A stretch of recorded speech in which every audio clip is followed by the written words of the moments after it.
సంపాదించడం చాలా కష్టం.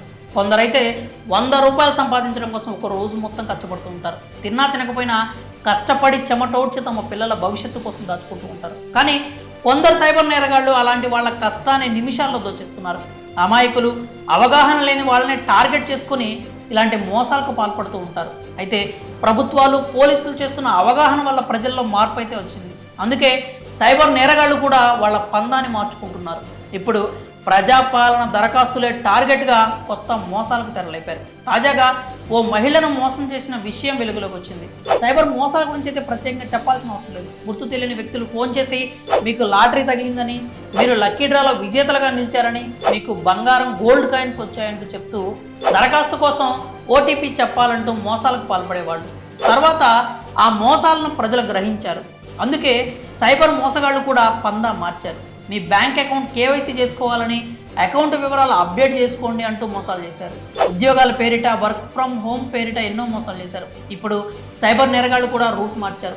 ఏ విషయాన్నైతే ప్రజలు త్వరగా నమ్ముతారో వాటినే టార్గెట్ చేసుకొని మోసాలకు పాల్పడుతున్నారు. అందుకు వారికి ఇప్పుడు ప్రజాపాలన దరఖాస్తులు మంచి అవకాశంగా మారాయి. తెలంగాణ రాష్ట్రంలో కాంగ్రెస్ ప్రభుత్వం అభయహస్తం పథకాల కోసం దరఖాస్తు విధానాన్ని తీసుకొచ్చిన విషయం తెలిసిందే.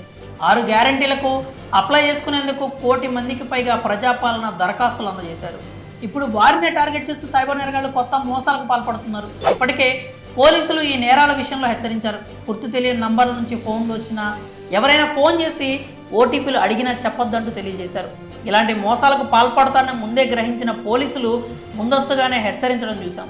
కానీ కొందరు మాత్రం సైబర్ నేరగాళ్ల వల్ల పడుతూనే ఉన్నారు. తాజాగా ఓ మహిళ ఖాతా నుంచి సైబర్ నేరగాళ్లు ఏకంగా 10,000 కాజేశారు. ఆమెకు సంక్షేమ పథకం వర్తింపజేసేందుకు ఫోన్కు ఓటీపీ వచ్చిందని చెప్పారు.